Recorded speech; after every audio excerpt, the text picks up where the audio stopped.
அன்பு நேயர்களுக்கு இனிய வணக்கம். தைரியத்திற்கும் தன்னம்பிக்கைக்கும் பெயர் போன தனுசு ராசிக்கார நேயர்களுக்கு உங்களுடைய வாழ்க்கையில தை 1க்கு பிறகு நடக்கக்கூடிய மாற்றங்களை பத்தி நம்ம இன்னைக்கு இந்த வீடியோ பதிவுல பார்க்க போறோங்க. வீடியோ பதிவுக்கு முன்னாடி முருகரை வணங்கி வீடியோ பதிவை பார்க்கலாங்க. ஓம் முருகா போற்றி, ஓம் முருகா போற்றி, ஓம் முருகா போற்றி, ஓம் முருகா போற்றி. என்னை காக்கும் முருகனே போற்றி. எல்லாம் நன்மைக்கே, நல்லதே நடக்கும், நல்லது மட்டும்தான் நடக்கும். என்னங்க தனுசு ராசிக்கார நேயர்களே, எல்லாரும் நலமா இருக்கீங்களா? நலமாதாங்க இருப்பீங்க. துன்பம் பாதி இன்பம் பாதி கலந்துதான் வாழ்க்கைங்கிறத உணர்ந்து வாழ்ந்து கொண்டுட்டு இருக்கிறீங்களா நீங்க. இதனால உங்களுக்கு கஷ்டங்கிறது எந்த ஒரு பெரிய விஷயமா தெரியாது. அப்படி கஷ்டம் இருந்தாலும் அதை தாங்கக்கூடிய தைரியமும் தன்னம்பிக்கையும் முருகர் நம்மளுக்கு கொடுத்திருக்காரு. அதனால உங்கள் வாழ்க்கை மிகவும் சிறப்பானதாக இருக்கும். அதுவும் தை 1க்கு பிறகு உங்கள் வாழ்க்கை மிகவும் சிறப்பாகவும் அற்புதமாகவும் இருக்க போகுதுங்க. தனுசு ராசிக்கார நேயர்கள்னு எடுத்துக்கிட்டா தைரியத்திற்கும் சேமிப்புக்கும் பேர் போனவங்க. பணத்தை சேமிக்கிறதுல தேன் பூச்சி மாதிரி, பணத்தை செலவு செய்யறதுல ஒட்டகம் மாதிரி இருப்பீங்க. தனுசு ராசிக்காரங்கன்னு எடுத்துட்டா பொதுவாகவே ஒரு கொள்கைய பிக்ஸ் பண்ணிட்டு அதை நோக்கி பயணம் செய்யக்கூடியவங்களா இருப்பீங்க. உங்க கொள்கைய யாருக்காகவும் எதற்காகவும் நீங்க விட்டே தர மாட்டீங்க. உங்க கொள்கையில நீங்க வெற்றி பெற நீங்க வாழ்க்கையில எந்த ஒரு எல்லைக்கு வேணாலும் போவீங்க. அதனால நீங்க சுயநலவாதின்னு சொன்னா சொல்ல முடியாதுங்க, முட்டாள் தாங்க சொல்ல முடியும். நீங்க ஒரு கொள்கைய பிக்ஸ் பண்ணிருக்கீங்கன்னா அத அழிக்கிறதுக்கு மத்தவங்க பலவிதமான வழிகள்ல போராடுவாங்க. அதுக்கெல்லாம் நீங்க எல்லாரும் இவங்க நல்லவங்க அவங்க நல்லவங்கன்னு நம்பி மத்தவங்க சொல்றத கேட்டு உங்க கொள்கையில நீங்க வெற்றி பெற முடியாம போயிருந்திருக்கும். இந்த நாள் வரைக்கும், இந்த நிமிஷம் வரைக்கும், இந்த 2024ல நீங்க படாத கஷ்டம் இல்லைங்க. நீங்க என்னென்னமோ உயிர் போற அளவுக்கு நீங்க முயற்சி பண்ணி ஒரு வேலையை செஞ்சிருப்பீங்க. ஆனா அந்த வேலையில வெற்றிங்கிறது கிடைச்சிருக்காது. இந்த நிலையெல்லாம் மாறப்போகுதுங்க.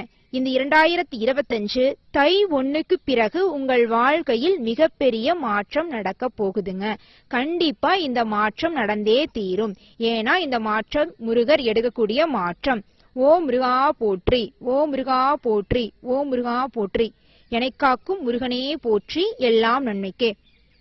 உங்களுக்கு தை 1க்கு பிறகு தனுசு ராசிக்காரங்களே, தை 1க்கு பிறகு உங்கள் வாழ்க்கையில நடக்கக்கூடிய 10 குட் நியூஸ் கொண்டு வந்திருக்கிறாங்க.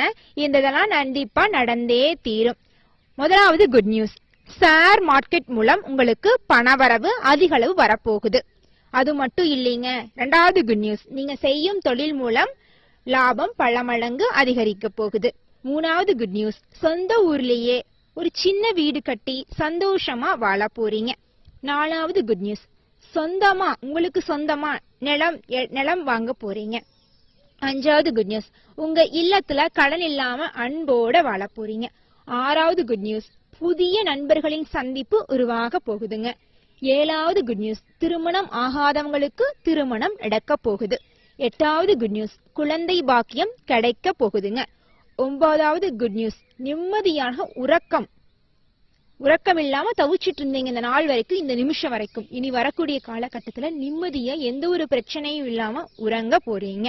10வது குட் நியூஸ், பூர்வீக சொத்துக்கள் உங்கள் கை சேரும். உங்களுக்கான சொத்துக்கள், உங்க தாத்தா பாட்டி சொத்துக்கள் எல்லாம் உங்களிடம் சேரும். என்னங்க 10 குட் நியூஸ் மட்டும்தான் நடக்குன்னு பாத்தீங்கன்னா இல்லைங்க. இன்னும் பலவிதமான நல்ல விஷயங்கள் இந்த 2025 தை 1க்கு பிறகு உங்கள் வாழ்க்கையில் நடக்க போகிறது. இதை யாராலும் தடுக்க முடியாது. இது முருகன் எடுத்த முடிவு. ஓ முருகா போற்றி, ஓ முருகா போற்றி, ஓ முருகா போற்றி. என்னை காக்கும் முருகனே போற்றி. உங்கள் இல்லத்துல சுப நிகழ்ச்சிகள் நடக்க போகுதுங்க. இது நாள் வரைக்கும் தடைப்பட்ட அனைத்து காரியங்களும் எந்த ஒரு தங்கு தடையின்றி வெற்றி அடைய போகுதுங்க. நீங்க புதுசா தொழில் தொடங்கணும்னு நினைச்சீங்கன்னா கண்டிப்பா தொழில் தொடங்குங்க. இந்த காலகட்டத்துல தொழில் தொடங்கினா தொழில வெற்றி மட்டும்தாங்க. நீங்க இது நாள் வரைக்கும் ஒருத்தர மனசுல நினைச்சு தவிச்சிட்டு இருந்தீங்களா? அது யாரா வேணாலும் இருக்கலாம். உங்கள் மனைவியா இருக்கலாம், நீங்க விரும்புற காதலன் காதலியா இருக்கலாம், உங்க உற்றார் உறவினர்கள், தோழன் தோழிகள், அப்பா அம்மா, யாரா வேணாலும் இருக்கலாம். அவங்கள பிரிஞ்சுட்டீங்க, ஏதோ ஒரு பிரச்சனைனால பிரிஞ்சுட்டீங்க. இது நாள் வரைக்கும் அவங்க போட்டோவை வச்சு நீங்க பார்த்துட்டு தவிச்சிட்டு இருந்திருப்பீங்க. ஆனா இந்த தை 1ஆம் தேதிக்கு பிறகு அந்த நிலை மாறப்போகுது. உங்களுக்கான நபரை நீங்க சந்திக்க போறீங்க. நிம்மதியான வாழ்க்கைய வாழ போறீங்க. இல்லத்துல மகிழ்ச்சி பொங்க போகுது.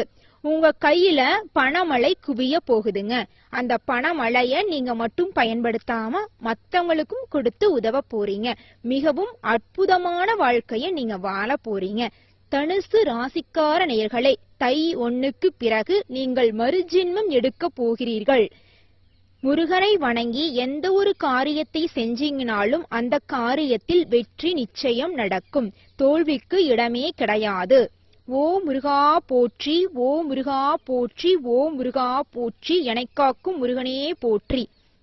என்னங்க தனுசு ராசிக்கார நேயர்களே, இந்த 2024ல நான் படாத கஷ்டம் இல்ல, படாத துயரம் இல்ல. நீங்க வேற குட் நியூஸ், நல்லது நடக்குது, தை 1க்கு பிறகு உங்கள் வாழ்க்கையே பிரகாசமா இருக்க போகுதுன்னு சொல்றீங்களே, இது கண்டிப்பா நடக்குமான்னு கேட்டீங்கன்னா நிச்சயம் நடந்தே தீரும். 100% கேரண்டி கொடுக்கறாங்க. முருகர் எடுக்கிற முடிவுங்க. இறைவன், நம்ம படைச்ச இறைவன் நம்மளுக்கு கொடுக்கற முடிவுங்க. உங்க கடிகாரத்தை நேரா ஓட வைக்க போறாருங்க. நாள் வரைக்கும் உங்கள் வாழ்க்கையே தலைகீழா இருந்துச்சு. இனி வரும் காலகட்டத்துல நீங்களே எதிர்பார்க்காத பல மாற்றங்கள் உங்கள் வாழ்க்கையில நடக்க போகுது. இந்த மாற்றங்கள் எல்லாமே நல்ல மாற்றங்களாங்கதாங்க இருக்கும். கெட்டதுக்கு இடமே இல்லைங்க.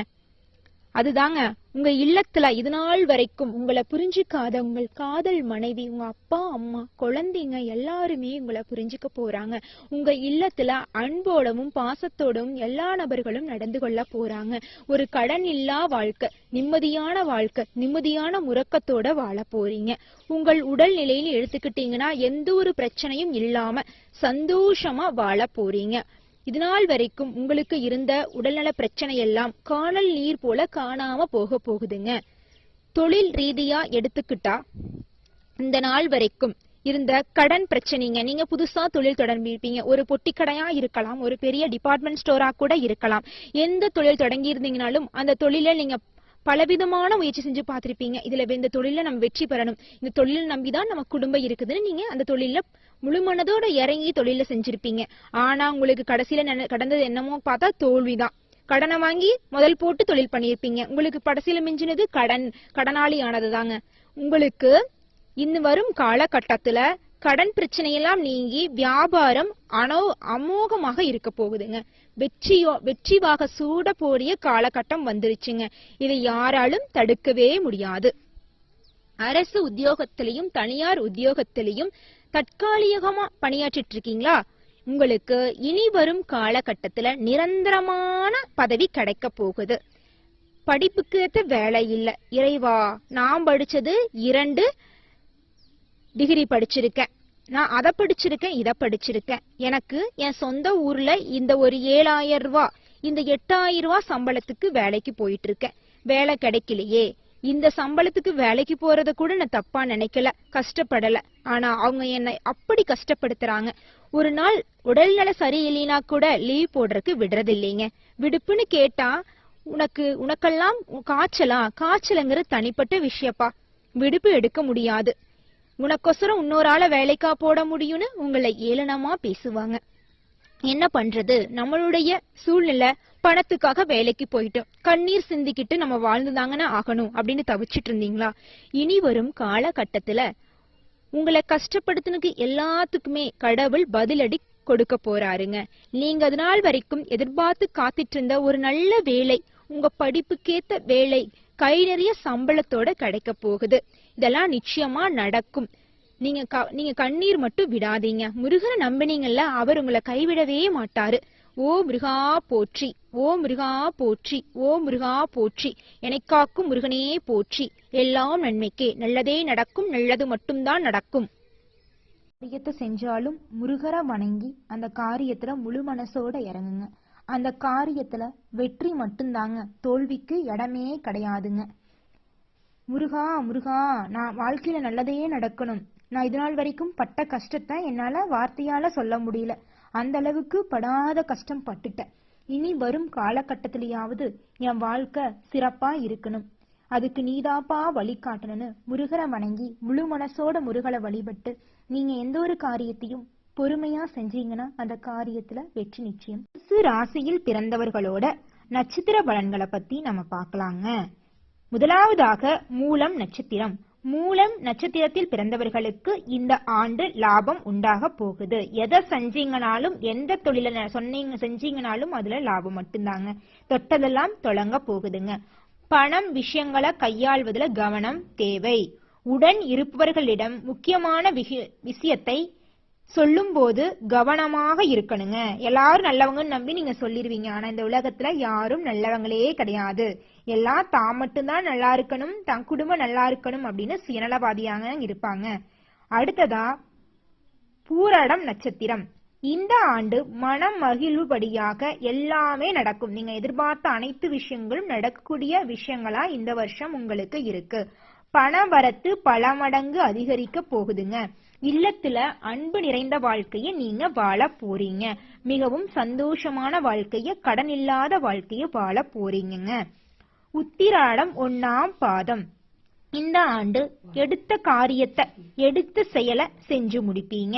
கொடுக்கல் வாங்கல்ல கவனமா இருக்கணும். தெய்வ வழிபாடுகள் உங்கள் வாழ்க்கையில் மிகப்பெரிய முன்னேற்றத்தை தரப்போகுதுங்க.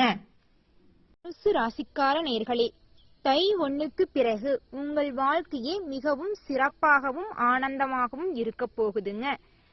உங்க வாழ்க்கையில நீங்க எதிர்பார்க்காத பல விஷயங்களும், பல நல்ல நல்ல மனிதர்களையும் சந்திக்க போறீங்க. இந்த ஆண்டு உங்களுக்கு ஏறுமுகமாக இருக்க போகுதுங்க. பொருளாதாரத்துல இதனால் வரைக்கும் பொருளாதார ரீதியாக இருந்த பாதிப்பெல்லாம் படிப்படியாக காணல் நீரா மறைய போகுதுங்க. உங்கள் தகுதிக்கேற்ற புதிய வாய்ப்புகள்லாம் உங்களுக்கு கிடைக்க போகுதுங்க. உடல் நிலம் மிகவும் சிறப்பாகவும் அற்புதமாகவும் இருக்குங்க. யோகா, பிரயாணம் போன்ற செய்து உடல் நலத்தையும் மன வளத்தையும் பெருகிக் கொள்ளுங்க. உங்களுக்கு பணி சுமை இருந்தா அது கண்டிப்பா குறைஞ்சிருங்க. நீங்க மத்தவங்களுக்காக வாழ்றதை விட உங்களுக்காக ஒரு நாள்ல 1 மணி நேரமாவது யோசிங்க. அது உங்களுக்கு மிகப்பெரிய நல்லது. நீங்க உங்களை பத்தி ஒரு நிமிஷம் கூட யோசிக்க மாட்டீங்க. மத்தவங்களுக்காக, மத்தவங்க நல்லா இருக்கணும், மத்தவங்க நல்லா, என் குடும்பம் நல்லா இருக்கணும், என் குழந்தைங்க நல்லா இருக்கணும், என் அப்பா அம்மா, என் தொழில் செய்யற இடத்துல இருக்கிறவங்க முதலாளி நல்லா இருக்கணும்னு நினைப்பீங்க. ஆனா உங்களை பத்தி ஒரு நிமிஷம் கூட நீங்க கேர் பண்ணிக்கவே மாட்டீங்க. இனி வரும் இந்த 2025லயாவது நீங்க உங்களை பத்தி கொஞ்சமாவது, சரியா, 1% நீங்க உங்களுக்காக வாழ பழகுங்க. அது மிகப்பெரிய உங்களை நல்ல இடத்துக்கு கொண்டு போய் சேரும். உங்களை பத்தி நீங்க நினைக்காம இருந்தீங்கன்னா அது உங்களுக்கு உங்க வாழ்க்கைக்கு மிகப்பெரிய ஒரு கஷ்டத்தை கொண்டு வந்து விட்டுரும். குடும்பத்துல சகோதர சகோதரிகளின் மூலம், குழந்தைகளின் மூலம் நல்ல பேர் உங்களுக்கு கிடைக்க போகுது. திருமணம் ஆகாம இருந்தீங்கன்னா கோயிலா அலைஞ்சிட்டு இருக்கீங்களா? தலைமுடி நரைச்சு போச்சு, எனக்குன்னு ஒரு வாழ்க்கை துணை இல்ல, கைகாலெல்லாம் வலி, 30 வயசு ஆயிருச்சு, வாழ்க்கையும் முடியற மாதிரி இருக்கு, நோய்வாய்ப்பட்டவ மாதிரி இருக்கே, ஏன் எனக்குன்னு ஒரு வாழ்க்கை துணை கிடைக்கலன்னு கேக்குறீங்களா? இனி வரும் காலகட்டத்துல நிச்சயமா உங்களுக்கு ஏற்ற வாழ்க்கை துணை கிடைக்க போறாங்க. ஆணாக இருந்தாலும் சரி, பெண்ணாக இருந்தாலும் சரி, சரியான வாழ்க்கை துணைய தேர்ந்தெடுத்து திருமணம் பண்ணிக்கோங்க. சொத்துக்காகவும் பணத்துக்காகவும் ஆசைப்பட்டு எந்த ஒரு பெண்ணையும் எந்த ஒரு ஆணையும் மனம் முடிக்காதீங்க. சொத்தும் காசு பணம் நாளைக்கு வரும், இன்னைக்கு போயிரும். ஆனா குணம் அப்படிங்கறது எப்பவும் ஒரே குணம் தாங்க, மாறிடுவாங்க அப்படிலாம் கிடையாதுங்க. நல்ல பையனா பார்த்து, நல்ல பொண்ணா பார்த்து திருமணம் பண்ணுங்க. உங்கள் வாழ்க்கை மிகவும் சிறப்பாகவும் அற்புதமாகவும் அமோகமாகவும் இருக்குங்க. உடல்நிலைன்னு எடுத்துக்கிட்டீங்கன்னா எந்த ஒரு பாதிப்பு இருக்காதுங்க. இது நாள் வரைக்கும் இருந்த உங்கள் உடல் இருந்த நோய்கள் எல்லாமே காணல் நீரா காணாம போயிருங்க. இதனால் வரைக்கும் நீங்க எந்த ஒரு செயலா இருந்தாலும் சோம்பேறித்தனமா நாளைக்கு செய்யலாம், அதுக்கு மறுநாள் செய்யலாம், வேலையை தள்ளி போட்டுட்டு இருப்பீங்க. ஆனா இனி வரும் காலகட்டத்துல சில்வண்டு மாதிரி துருதுருன்னு சுறுசுறுப்பா எந்த ஒரு செயலை செஞ்சாலும் சரி, நான் செய்யறேன் அப்படின்னு ஓடி போய் அந்த செயலை செஞ்சு முடிப்பீங்க. அந்த அளவுக்கு அற்புதம் வாய்ந்த வருஷமாதாங்க உங்களுக்கு இந்த வருஷம் இருக்க போகுது. பொருளாதார ரீதியாக உங்களுக்கு பணப்புழக்கம் அதிகமாக இருக்க போகுதுங்க. மிகவும் அற்புதமான வாழ்க்கையை நீங்க வாழ போறீங்க.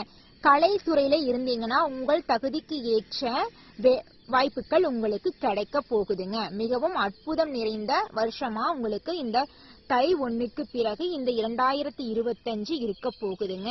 மென்மேலும் சிறப்புகள் நிறைந்த வருஷமாக இந்த வருஷம் இருக்கிறக்கு நீங்க இந்த சில பரிகாரத்தை செஞ்சீங்கன்னா நல்லது நடக்குங்க. பல நல்லது நடக்க போகுதுங்க.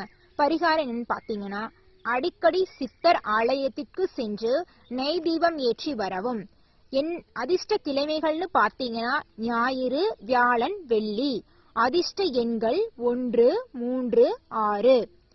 இறைவா முருகா என்னை காத்துக்கொள் என்று எண்ணி வணங்கி எந்த ஒரு காரியத்தையும் பொறுமையுடன் செய்யுங்கள். வெற்றி நிச்சயம் கிடைக்கும். நல்லதே நடக்கும். நல்லது மட்டும்தான் நடக்கும். ஓம் முருகா போற்றி, ஓம் முருகா போற்றி, ஓம் முருகா போற்றி. நன்றி, வணக்கம்.